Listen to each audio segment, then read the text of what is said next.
Under budget and ahead of schedule. Now, it is a great honor. This is our brand new ballroom. You only see a small piece of it because we haven't broken down. But this is, the hotel is completed. We'll be having our opening ceremony in October. And it's going to be something very special. It's such an honor to have our first event. This is our first event. It's such an honor to have our first event for Medal of Honor winners. I mean, they are the honors. To get so many endorsements from the Medal of Honor winners is incredible, and I look forward to spending a lot of time.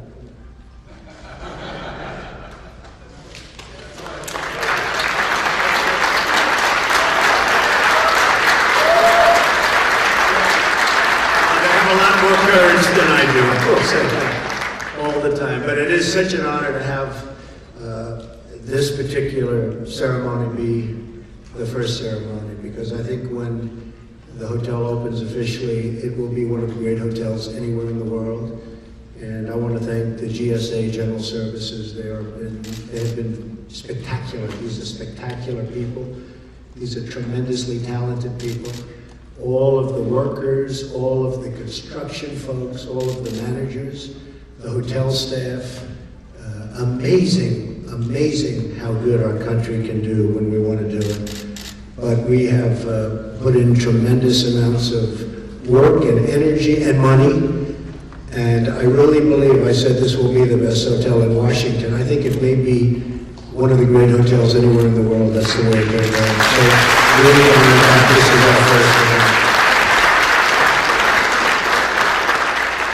So I'm pleased to be here this morning with two Medal of Honor recipients and the Six Flags, okay? Six Flag and general officers. We have a tremendous amount of talent here, a lot of generals. And General Kellogg, General Flynn, we have just, the room is stacked with generals and talented people and leaders. I love leaders. The great people represent 120 flag and general officer endorsements. 120. And that number is going up very rapidly. And now 17 Medal of Honor recipients. In addition, it's a tremendous amount of very, very brave people. In addition, I'm honored to be joined by the many veterans that are supporting us all throughout the room. Thank you very much for being here.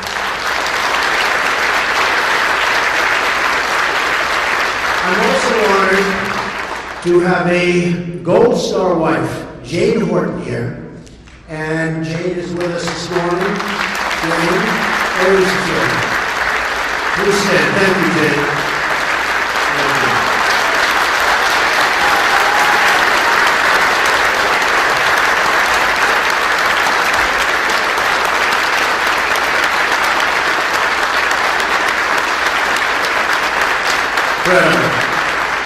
Jane lost her husband, Specialist Chris Horton, in Afghanistan on September 9th, 2011. And Jane, it's such an honor to have you here. And I hear so many things about Chris, and he was a winner. And thank you very much on behalf of the country. Thank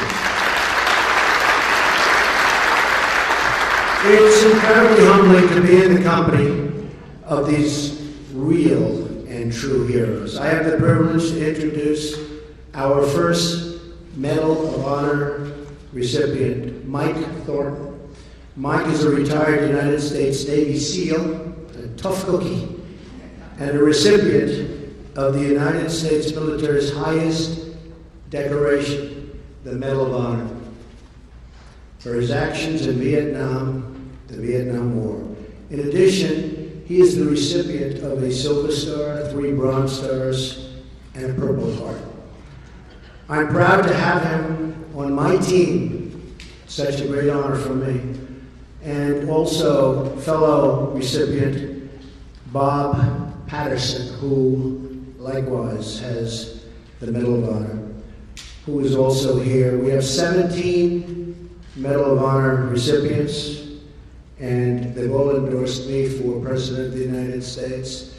And I have been endorsed by generals, and many of the generals have become very good friends of mine. We seem to have a very good chemistry together.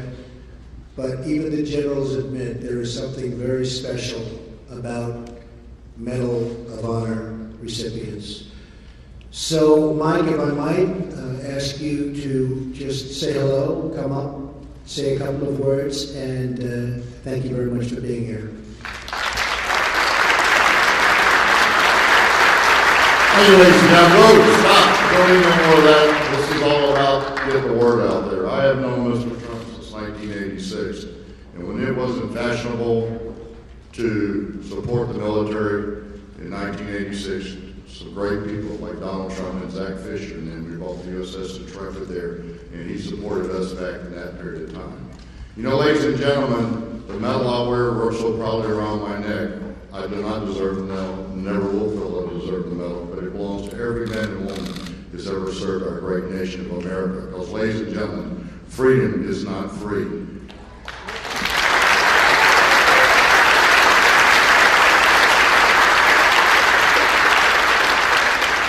Right now, today is the most trying time in my life, which life is very short, but I've been around for almost 70 years. But you know, this election means so much.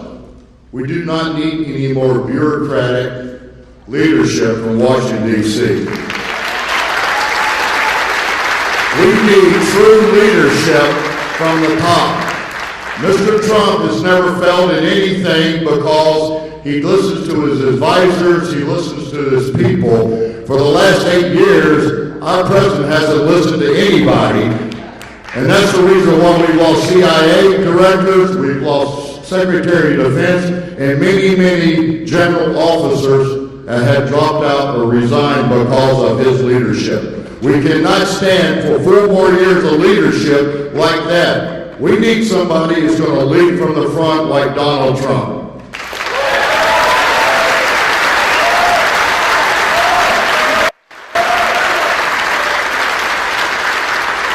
So thank you very much for having us here. God bless you, God bless America, and God bless Donald Trump.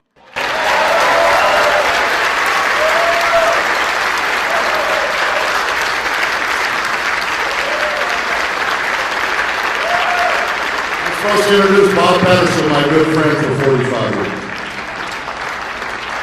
Just like can't get the Army's better. I'm here to tell you something right now. I spent 26 years of my life defending this country. And after that, I spent another 17 years taking care of those veterans who I served with and were still serving. Because I worked for 17 years with the VA before I finally retired. I've watched our country take a complete turnaround from where it was. We used to be the shining star on the hill. And we're getting dimmer and dimmer and dimmer. And it's all because of all of the bureaucrats here in Washington, D.C. And it's time we send somebody to Washington that knows how to say, "You're fired."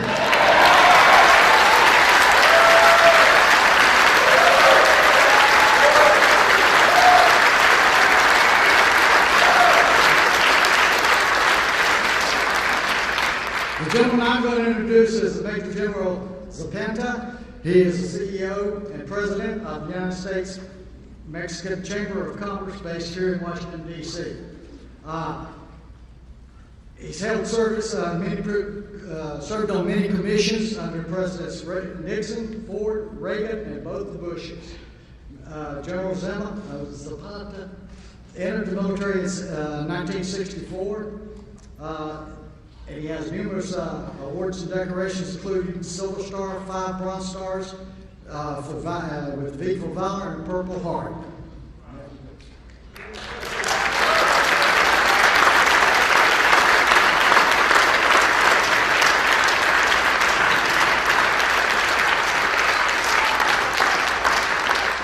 What Bob just did to me, he made me older than anybody up here. Mr. Trump, thank God for you. Yeah.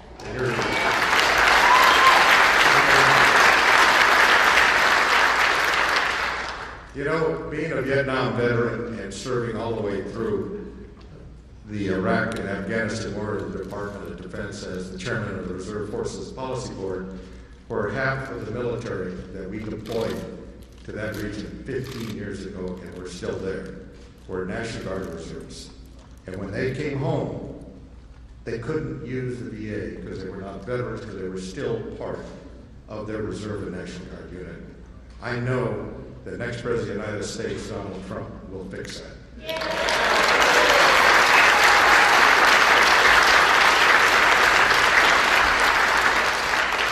I also would like to say, you know, deplorables are also deployables.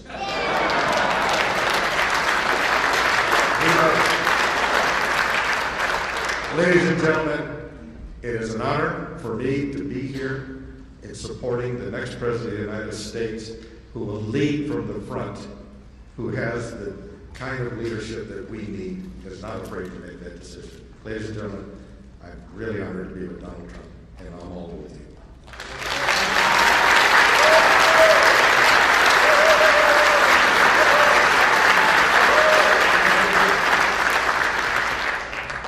I actually probably did this on purpose because this next fellow is really a personal friend, and I have immense respect for him. He won his Silver Star in Korea when the North Koreans tried to take over our location there in the DMZ.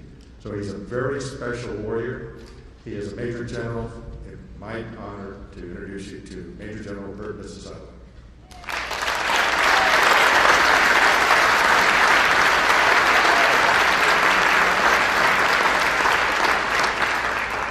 Thank you, Al, and we do go way back. But I don't really go back to the Korean War. That's indeed where I awarded the Silver Star. After 40 years of serving this nation in uniform and 4 combat deployments, I've become convinced that our nation needs a multidisciplinary interagency approach to defeat our enemies and to secure the long-term fruits of victory. In essence, what we need is some fresh thinking, innovative approaches, and strong leadership. It's been my privilege to have spent some quality time with Mr. Trump on and off the campaign trail over the past few months. And I have been extremely impressed with this gentleman's stamina. And if any of you were privy to his schedule, you would be totally amazed at what he has been able to do.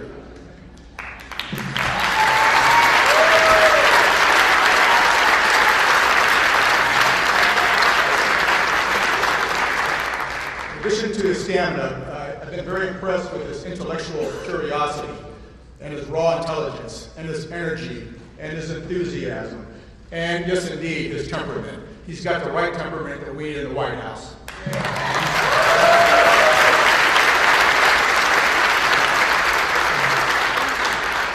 But the thing that I've been most impressed with is his absolute love for the men and women in uniform and the support he's going to give them from the White House.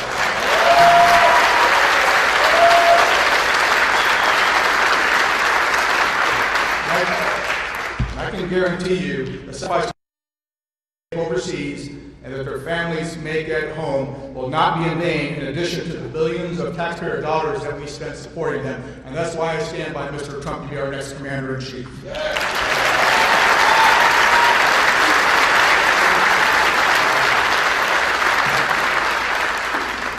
Now it's my pleasure to introduce a fellow comrade of arms, Admiral Don Warren.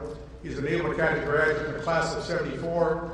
He commanded a guided missile frigate, a destroyer squadron. He was an executive assistant to our naval commander of Naval Forces Europe, and he ended a brilliant career as a deputy director for strategic plans and policy, and he covered Russia, Africa, and NATO. So, my pleasure.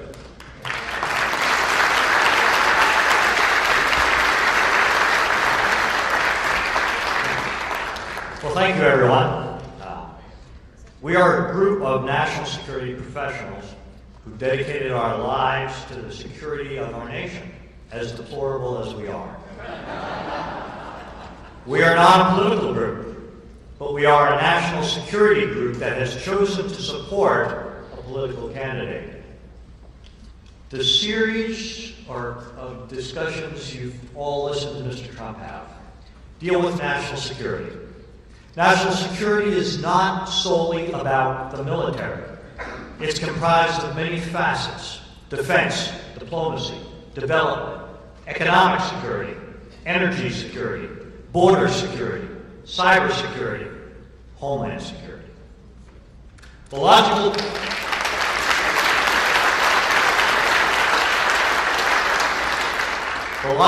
policy presentations that Mr. Trump has delivered over the last few weeks lay out a sound strategic approach to providing the security of the nation and the security of all Americans. These policies comprise a holistic approach to addressing the complex facets of national security in a complex and extremely dangerous international world. Moreover, Mr. Trump combines this multifaceted approach to our security with a pronounced commitment to those in uniform serving our nation today.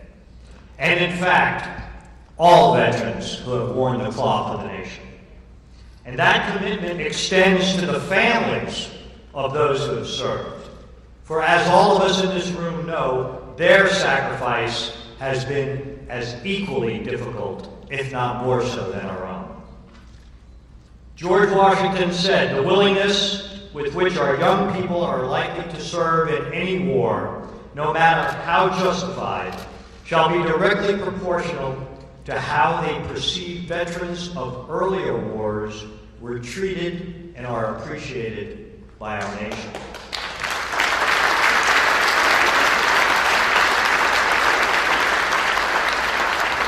Mr. Trump has embraced those words of our first president. Mr. Trump has also shown an extreme dedication to those that have shouldered the wounds of battle in the service to our nation, and we have several of those people with us today.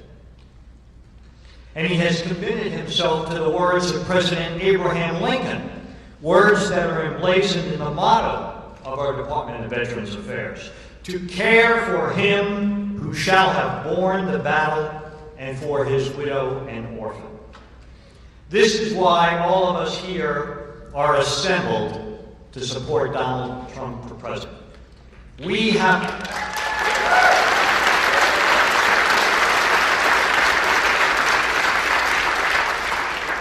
have lived national security for a large part of our lives.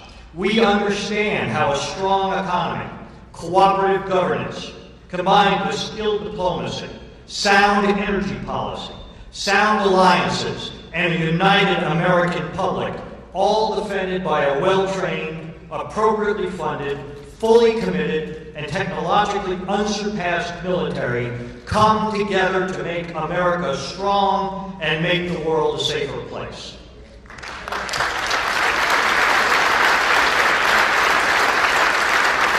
And finally, all of us on this stage, all of you in the audience who have served, you took an oath. You pledged, sealed with the honor and commitment in your own lives. An oath not solely to our country, not to our flag, not to a chain of command, or not to a commander-in-chief, but an oath to a piece of paper, a piece of parchment upon which is written those ideals in which we believe, those values that define us as a nation, those very virtues that those who have served before us defended with their lives. An oath to defend the Constitution of the United States from all enemies, foreign and domestic, and to bear true faith and allegiance to that Constitution. To form a more perfect union, to establish justice, to ensure domestic tranquility, to provide for the common defense, to promote the general welfare, and to secure the blessings of liberty to ourselves and our posterity. That oath is important to all of us here today.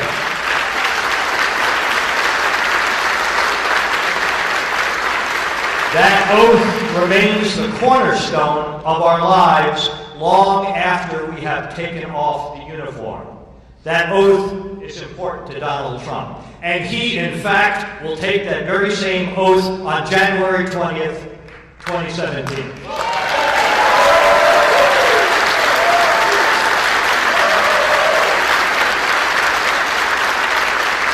That's why we assembled in this room, along with many other veterans and their military families, all support his candidacy for President of the United States of America. Together, we will all make America great again.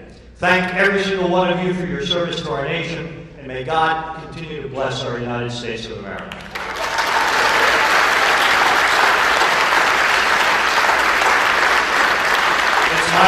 It's my pleasure now to introduce Lieutenant General Tom McInerney, a West Point graduate, but we won't hold that against him. Commissioned as second lieutenant in the Army, he then joined the Air Force, completed pilot training, and went on to a long, distinguished military career, including Assistant Vice Chief of Staff, Headquarters, U.S. Air Force. His awards are numerous, including the Distinguished Service Medal, Defense Superior Service Medal, Legion of Merit, Distinguished Flying Cross, Bronze Star. A true good American hero, Tom McInerney.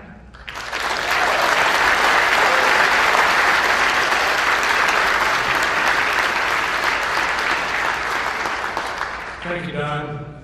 It's very simple. We, all warriors here, are supporting Mr. Trump because he has the only budget, the only economic plan that can rebuild the military. If you elect Hillary Clinton, we're going to get 1% growth. We're going to get 3.5% to 6% growth with this administration because he knows how to take the handcuffs off America's economy. We need that.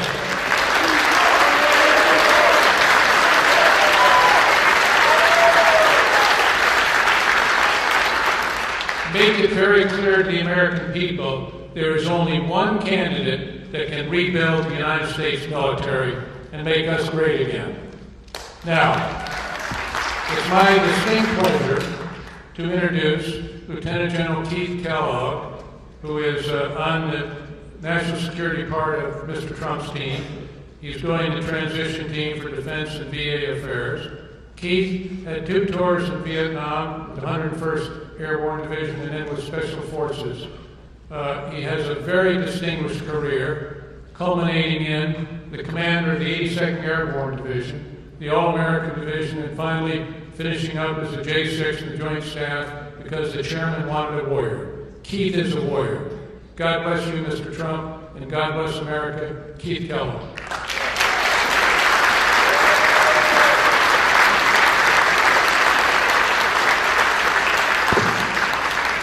Thank you, and I'm honored to be on stage today with these great Americans, 2 Medal of Honor winners, 2 of 17 in the past week have endorsed Mr. Trump to be our Commander-in-Chief. These are men who know the meaning of courage, they know sacrifice, they know character, and they're with us. And I also want to identify again, as Mr. Trump said earlier, Mrs. Jane Horton, the Gold Star wife of Chris Horton. Chris was a great young sniper with the 45th Infantry Division, the Thunderbirds of Oklahoma, and God bless you, and God bless what he has done as well. And to be these great veterans behind you who have served our nation so well. You know, we started last week, just last week, there were 88 who signed. We're over 165 today. These are men and women who led at all levels of leadership and believe deeply in his temperament, his leadership, his vision, and his guts to be our Commander-in-Chief.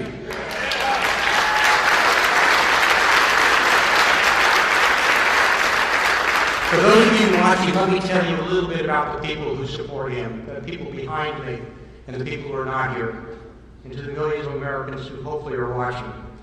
These are commanders who fought in Afghanistan. They fought in Iraq. They fought in Mogadishu. They fought in Panama. We have leaders who've been wounded fighting for this nation. We have leaders who hunted down Saddam Hussein. And one of the commanders we have on our team hunted down and killed Pablo Escobar, the Colombian drug lord. We're in the middle of a change election. It's really quite simple. To those of you here today, to those of you listening out there, to those of you watching, if you want to keep the status quo with all its failures and promises more of the same, then you know where you can go. Or if you want to move forward with courage, be what we can be, what we should be, and what we will be, then you will elect Donald Trump to be President of the United States of America.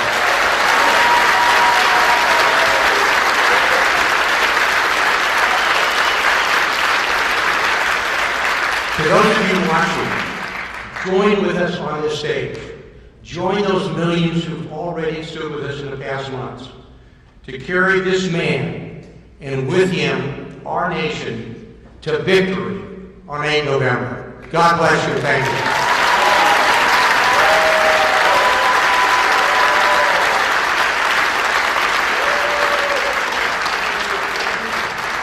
Okay, without further ado, the person that you're here to see and here to listen to, the next President of the United States, Donald J. Trump.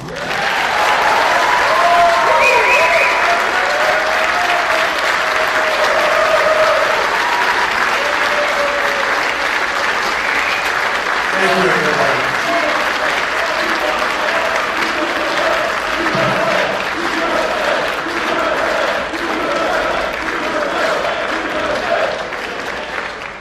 Thank you, everybody. Please sit down. Thank you. This is such an amazing honor. And the difference is we want to all get back to work, whether it's building our military or building our country.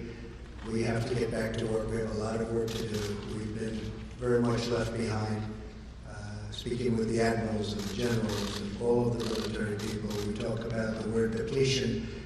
The military has been so badly treated in terms of its equipment and the money being spent.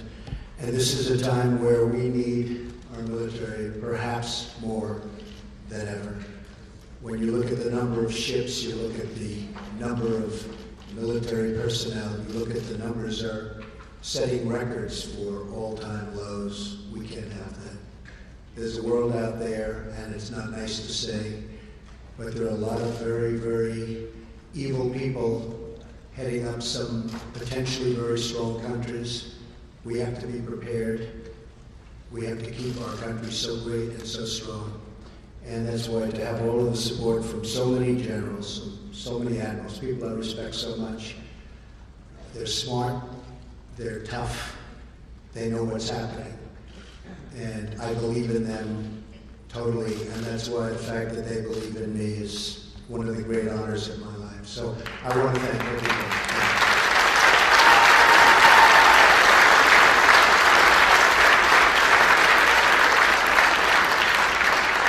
Now, not to mention her in the same breath, but Hillary Clinton and her campaign of 2008 started the birther controversy. I finished it. I finished it. You know what I mean. President Barack Obama was born in the United States, period.